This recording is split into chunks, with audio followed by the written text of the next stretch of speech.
So this kind of associations like Risala, like Masr al-Khair, like these ones that help poor people in different ways. Of course, as we said, it might be money, money, food, or even projects for them, employing the people. So that's charity. Okay, and the last one, number 8. David gives money to charity every month. Okay? Ready now to listen? So let's listen now and decide for each sentence if it's true or false.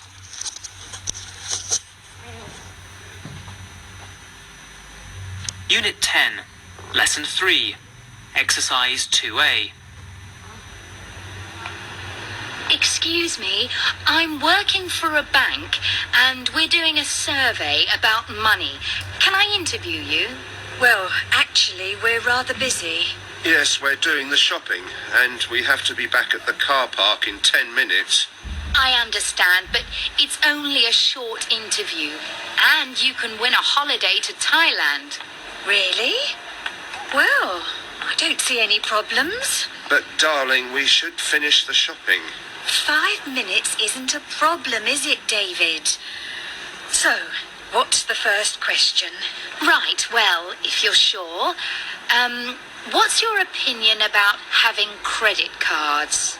Well, personally, I think that they're a bad idea. It's very easy to spend more than you can afford. And you, madam, what's your opinion? Well, in my opinion, they're great. They give you a chance to buy expensive things when you want them. You don't have to wait for them. Okay, madam. And do you think that saving money is important? Yes, I suppose it is. But to be honest, I don't save very much each month. I prefer to spend my money now. And, sir, do you think that saving money is important? Oh, yes, definitely.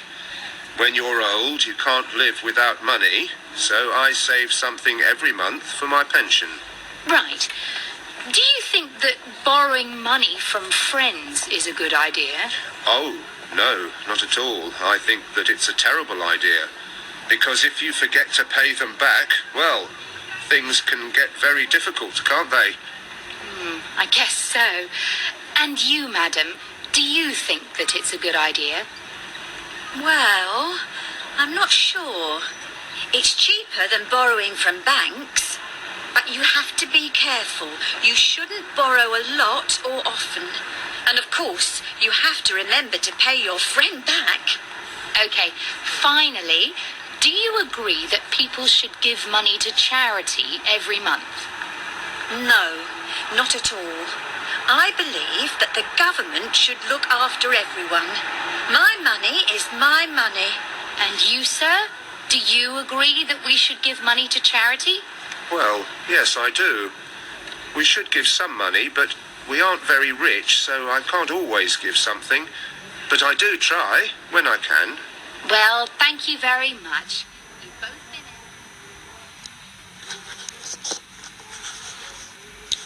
in. Okay, so I believe you're sure about the first one. Sorry, I hit the mouse. So number 1, Kathy thinks that you can spend too much money with a credit card. Yes, that's true.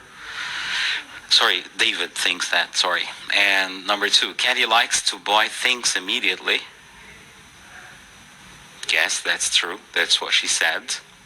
Kathy never saves any money. False. She saves some money sometimes. David says he's saving money for a holiday. False. So, do you remember what he's saving money for? Yes, for retirement. And do you know what's retirement?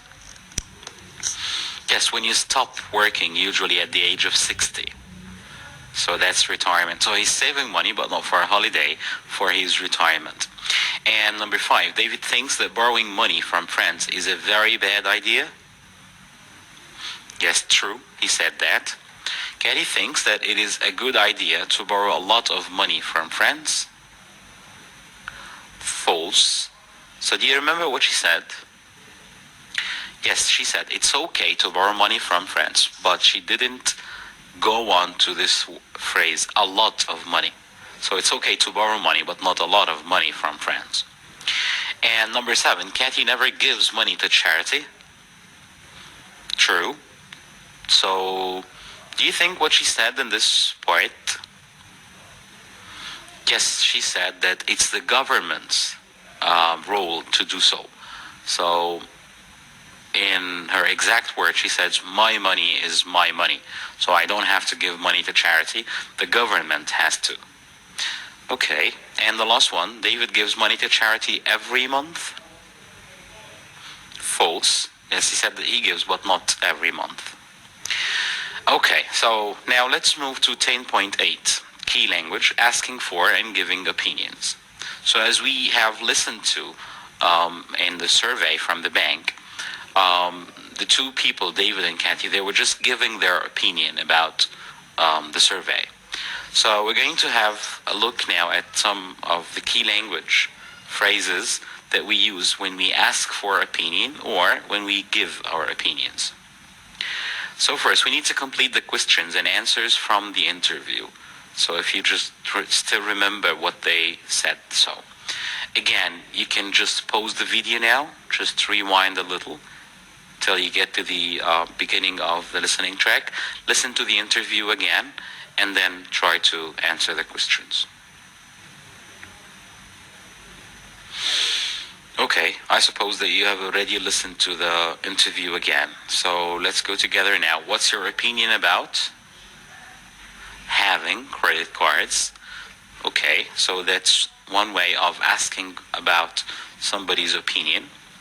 Well, personally, I think that they're a bad idea. Well, in my opinion, yes, they're great. And moving to number 2, do you think that saving money is important? Do you think that saving money is important? Yes, I suppose it is.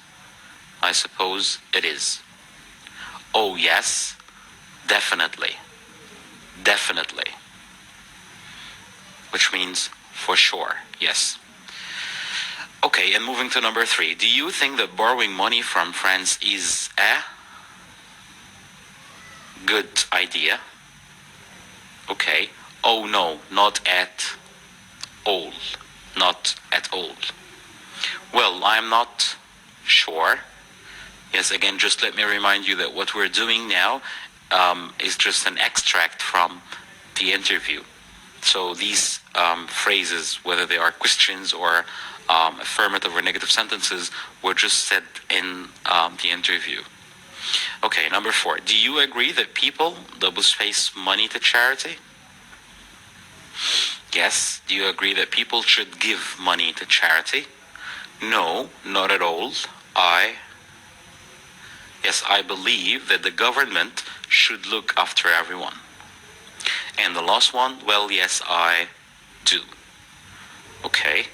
So again, these are different ways of asking for opinion or giving your opinion to someone. Okay. So now let's move to this one. Again, in exercise 3, which is the interview that we listened to. There are 3 different types of question. In each pair of questions below, complete the second question so that it means the same as the first. Okay? In other words, as you see here, we have 1, A and B, 2, A and B, 3, 4, 5.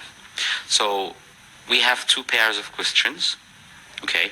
One of them is complete and the other one is what we need to complete. Okay, so we need to complete this one so that it means the same meaning of the first one. So the difference here is going to be only about the form.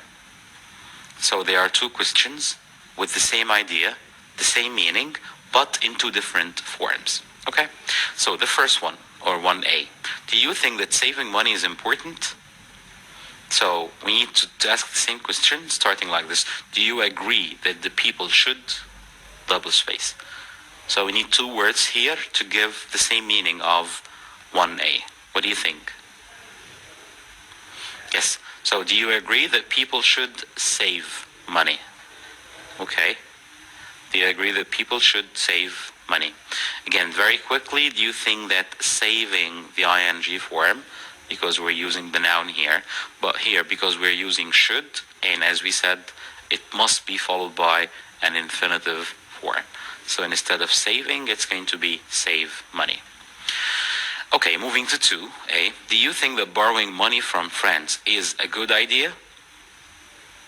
Number 2, what's your opinion? Again, you can pause here, take your time to answer, and then play again. Okay, so what's your opinion about borrowing money from friends?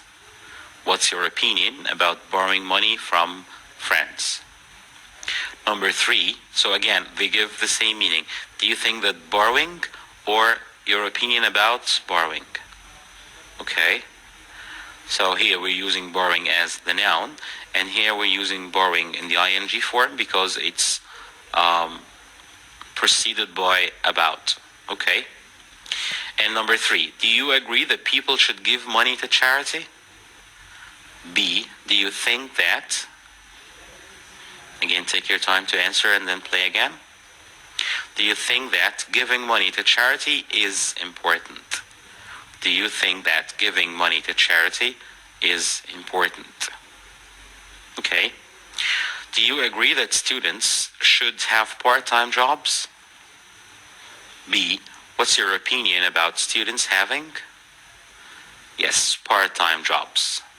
Part-time jobs.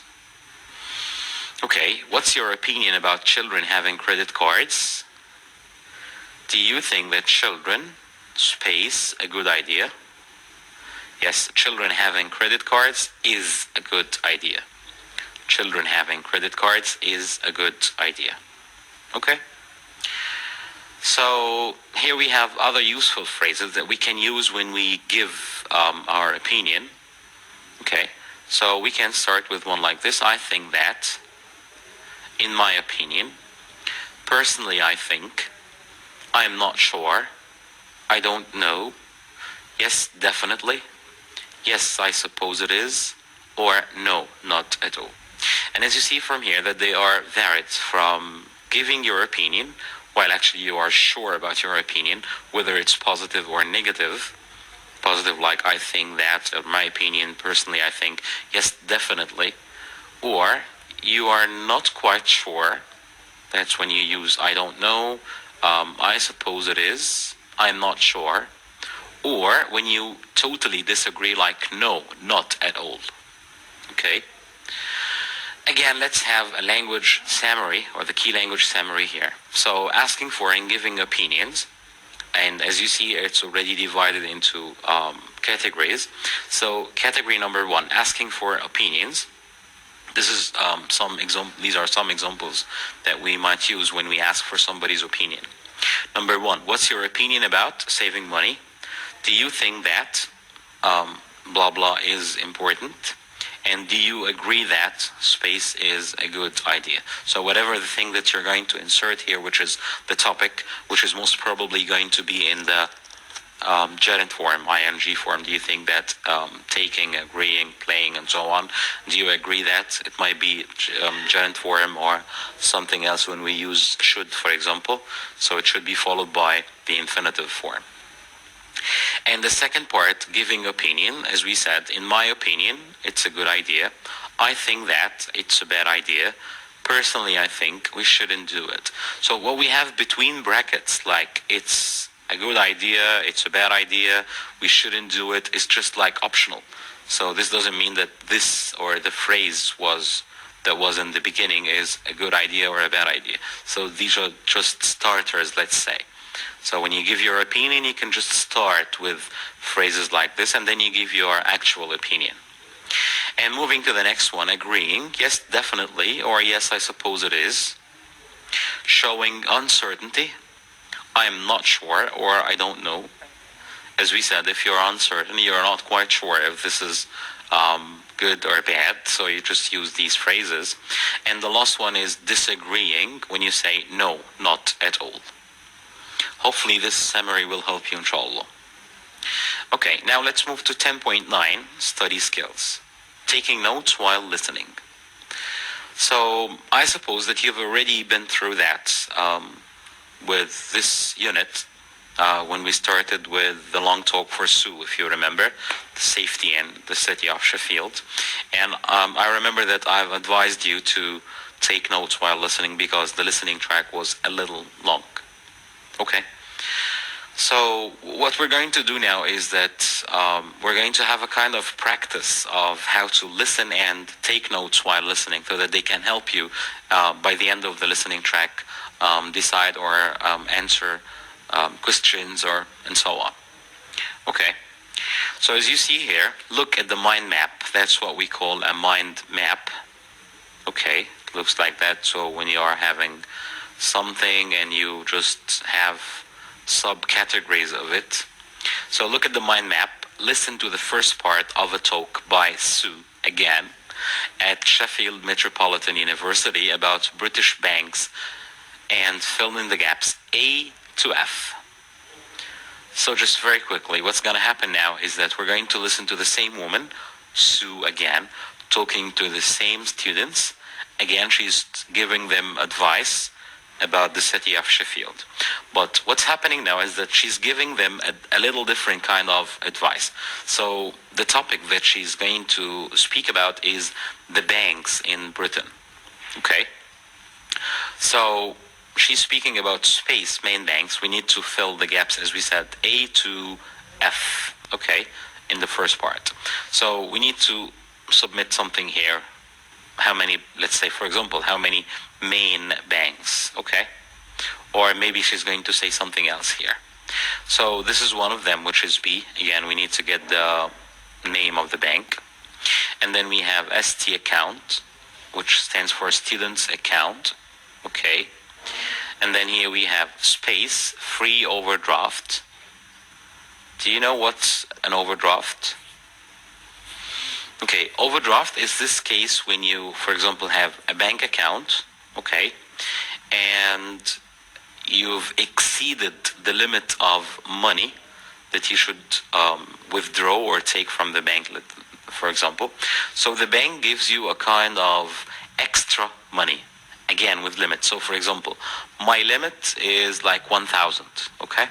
So the bank lets you or lets me withdraw or take like 1,500. And again, this is going to be with interest. Don't forget that. So that's the overdraft. The extra money that the bank allows you to withdraw. Okay? Again, extra. So this is more than the amount of money that you have in your account. Okay, so we need again to provide this space free overdraft. And number E, space on train fares. So train fares are the money that you pay on the train tickets, I mean. And then we have credit card, space percent. Okay? So just very quickly again, we're going to listen to the first part of Sue's talk about banks. And we need to have a look here and to complete the gaps, A to F. Okay, ready? Let's listen to Sue now. Unit 10, Lesson 4, Exercise 1. Part 1. Right, I expect you want to open a bank account while you're here. Yeah. So this next part of my talk is about the banks in Britain and their student services. There are 4 main or high street banks in Britain. They are, first of all, NatWest, that's spelt N-A-T-W-E-S-T.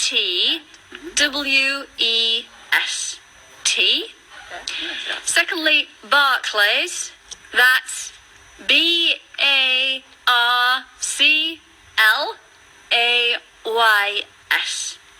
Thirdly, HSBC, and finally, Lloyd's TSB. That's 2 words, Lloyd's, double L-O-Y-D-S, then TSB. Lloyd's TSB. All of these banks offer student bank accounts, and there are some differences between these accounts. Okay, so first of all, the NatWest student account. This account offers an interest-free overdraft. As well as this, you can get a credit card, and the interest rate for that is about 18.9% per year. Also, the bank offers discounts on train fares in Britain.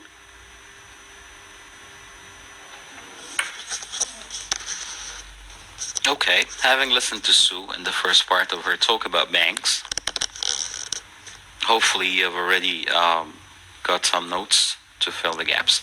So let's start with the first one. A. What do we have here? Yes, 4 main banks. 4 main banks. The first one, which is B, is NatWest. And moving further to what she said was the second one was Barclays. And the third one is, yes, HSBC. And the third one is Lloyd's TSB. So back to NatWest, the student's account here offers a space-free overdraft. Yes, interest-free overdraft. So this is something that's like a good thing by the bank, because usually when they give you extra money, they usually, or let's say most probably, they charge you interest. So NatWest is offering an interest-free overdraft. So as we said, they will allow you to take extra money and they don't charge you any interest. So you don't have to pay any extra money for such a service. Okay, and moving to E, they have space on train fares. Yes, they have discounts. So you can get train fares or train tickets with lower price, less than the usual price. And the last one, they give, they offer a credit card with 18.9%. 18.9%. Okay. Now, let's move to number 2, introducing extra information. So we're going to use again the same thing, the same talk by Sue. And have a look. How does she introduce extra information? So she spoke about something, she's given the information required, and then she has something extra, she has something to add. So let's see, how does she do that? What are the phrases that she uses, or that we use, let's say in English, to introduce extra information? So complete this section from the talk using the notes in the mind map. Again, feel free to pause now, rewind, listen again to Sue, and then get back to the sentence so that you can complete them. Okay. Hopefully you've done so. So let's go over this together. Okay, so first of all, the NatWest student account, yes. This account offers an interest-free overdraft. As well as this, you can get a credit card, and the interest rate for that is about 18.9% per year. Also, the bank offers discounts on, train fares in Britain. Okay, so that now we have this part of the talk, of Sue's talk. Okay, so number 2. Which words and phrases in exercise 2A, which is the one that we have just finished, introduce extra information? I.e., or for example, or in other words, they have a similar meaning to and. So I just want you to have a look at these 4 lines and find words that she used or that we use in English to give extra information. In other words, these words give the same meaning of and, as we said, because we are adding more information. Okay. Let me help you that there are actually 2. So, the first one, again, if you're not sure yet, you can just pause. Okay. Number 1, as well as. As well as. And number 2, also. Yes, so these are the 2 phrases that we use to add extra information. So to add extra information, you want to use as well as or also. Okay? And as you see here, that as well as this, and it's followed by a comma, and also is is yes, followed by a comma. Now, let's move again to the mind map, Sue's talk. Now we're going to listen to the second part of her talk. If you remember, she was speaking about the 4 banks, or the 4 main banks in Britain. And what we have covered so far was the gaps A to F. So we still have G, H, I, and J. Okay? So now let's move to the second part of Sue's talk. And what we need to do is just keeping this mind map in front of us and listen to her so that we can complete the gaps or fill the gaps G to J. Okay? So she's going to talk mainly about Barclays Bank. Let's listen together.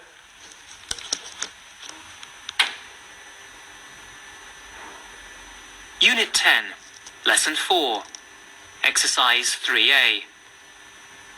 Part 2. The second account is with Barclays. Like the NatWest account, there's an interest-free overdraft. In addition, this bank offers a credit card with an interest rate of 19.9%, so it's more expensive than the NatWest card. With this account, students also get free mobile phone insurance. I imagine that's popular with many of you.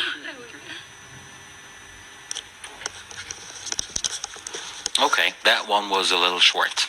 So, hopefully you have the answers now. So, Barclays students account, G, interest-free overdraft. So they're doing the same thing that NatWest is doing. They offer an overdraft which is interest-free, so they don't charge you any extra money. And moving to H, yes, free mobile phone insurance. So they offer insurance with mobile phones. And I, credit card, so they offer also credit cards, just like NatWest.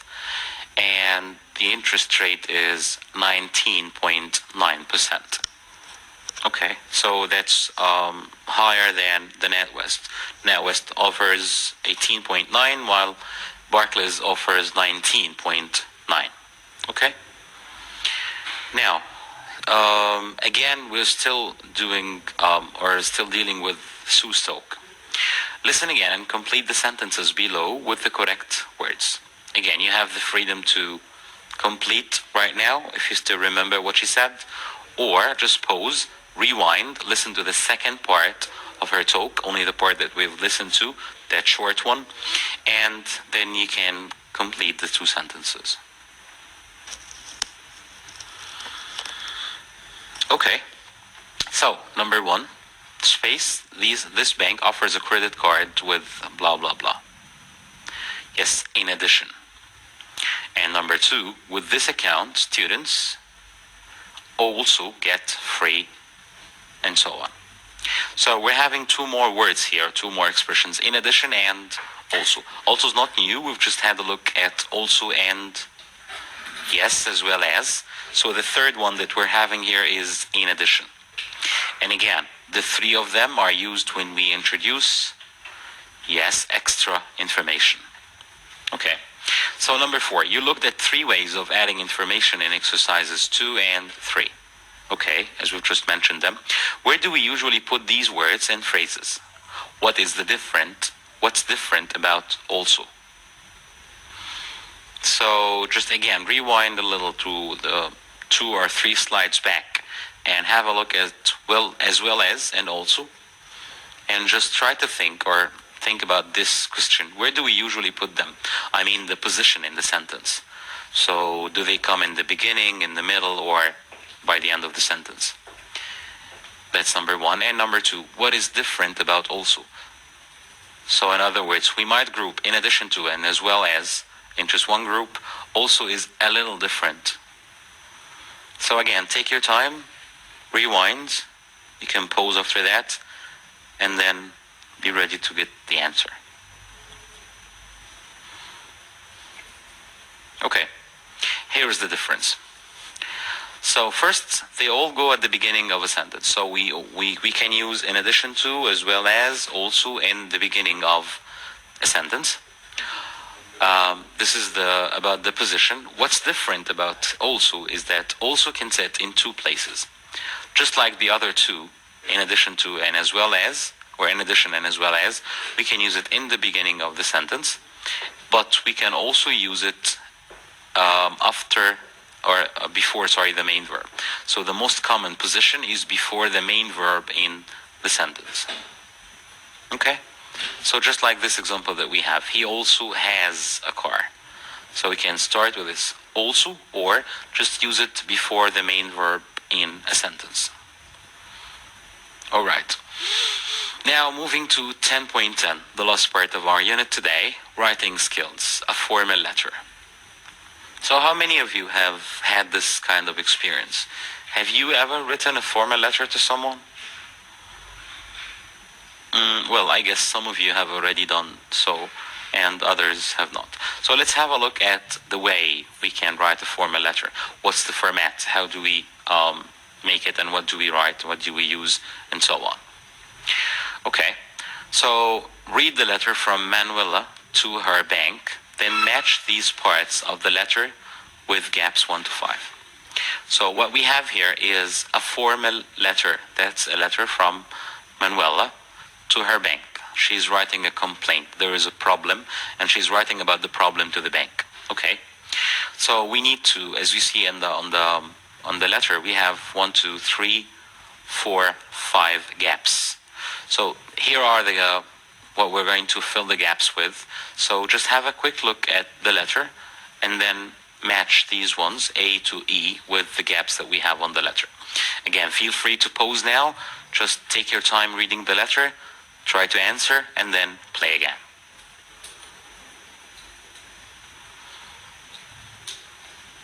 Okay, so welcome back. A. So in A we have dear sir or madam. So where do you think this goes? Yes, it goes in number 3. Dear sir or madam.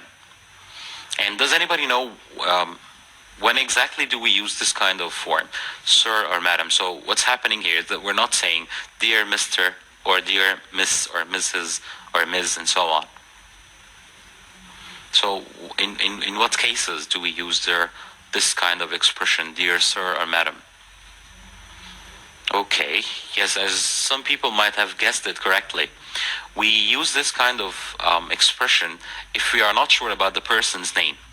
So for example, just like Manuela's case here, she's writing to the customer service department.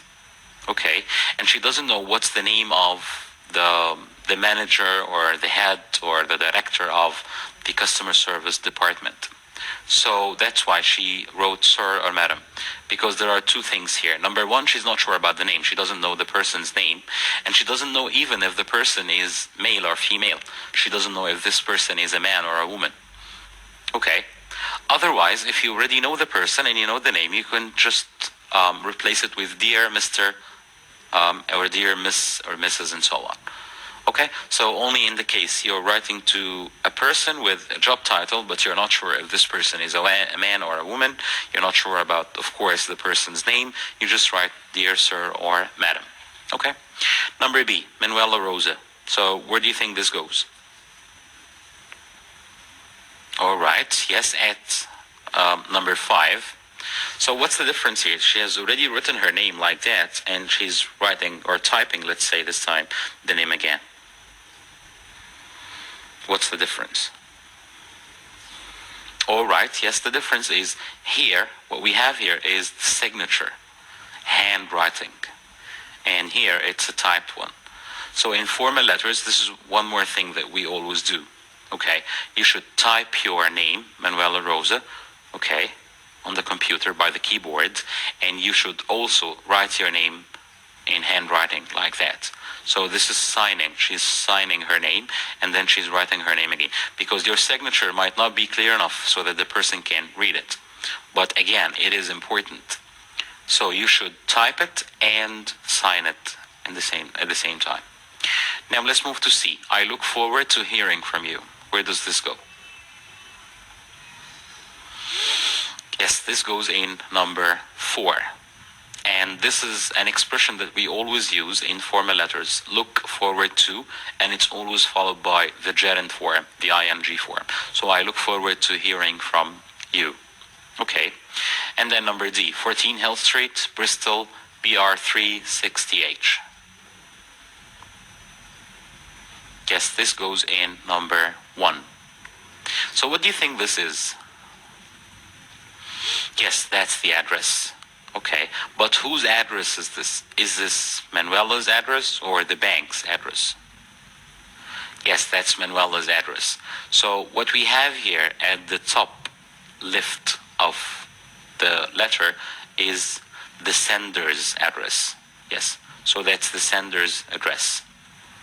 So if you are sending a formal letter to someone, you should just simply write your address here at the top left.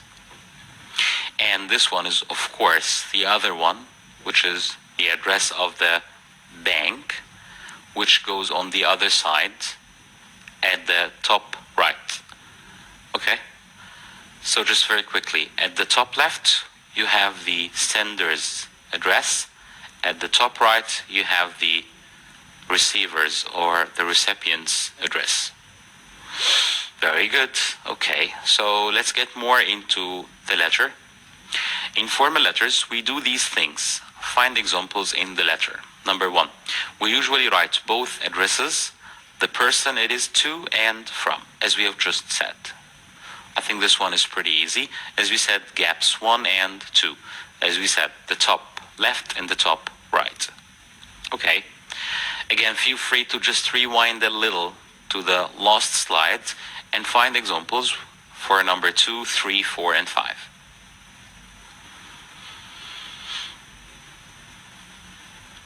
All right, number 2. We always write the date. So where can you find this on the letter? Yes, 3rd February 2007. So the date is very important. Okay. And number 3, or just, I think that you've already done that, but again, let me add the note. Where did you find the date? Yes, right after or right under the address. Which address? The recipient's address or the sender's address? Yes, the sender's address. Okay. And then we don't usually use short forms and contractions. Okay, short forms and contractions are like this one. Don't.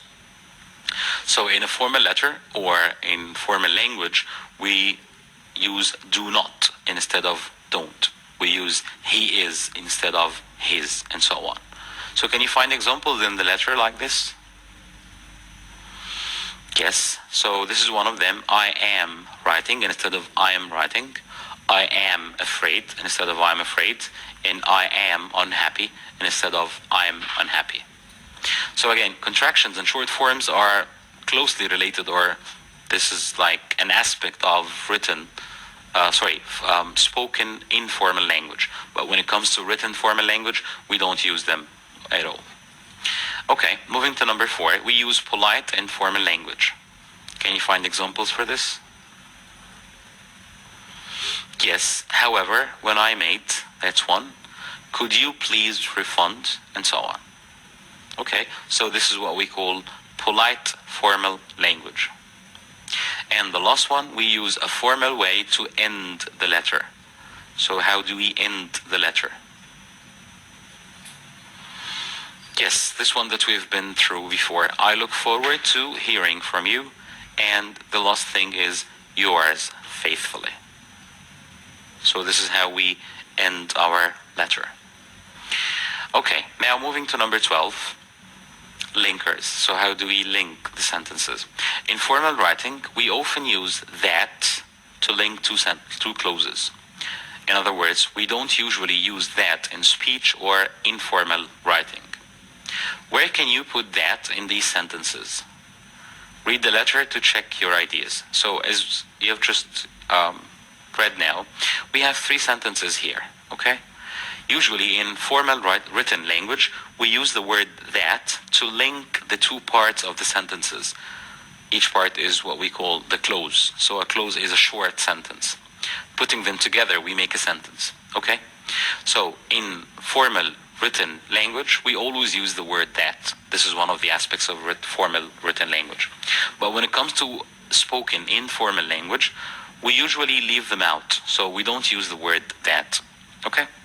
The three examples that we have here are all from spoken informal language. So, number one, I noticed you charged me £25 for this service. So do we have the word that here? Okay, we don't have it. So is this formal or informal language? Yes, that's informal. Spoken language in other words. Okay?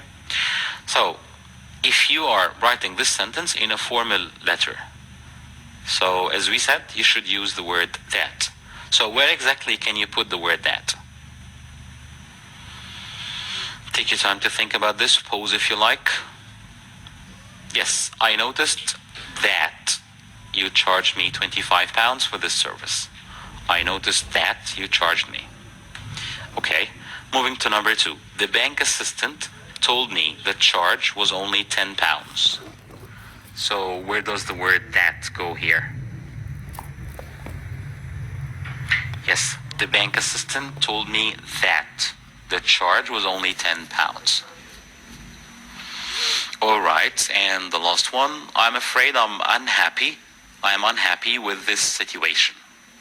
So again, where does the word that go? Yes, I'm afraid that I'm unhappy with this situation. Okay, so that's what we have for Unit 10, for this part of writing and for Unit 10 in general.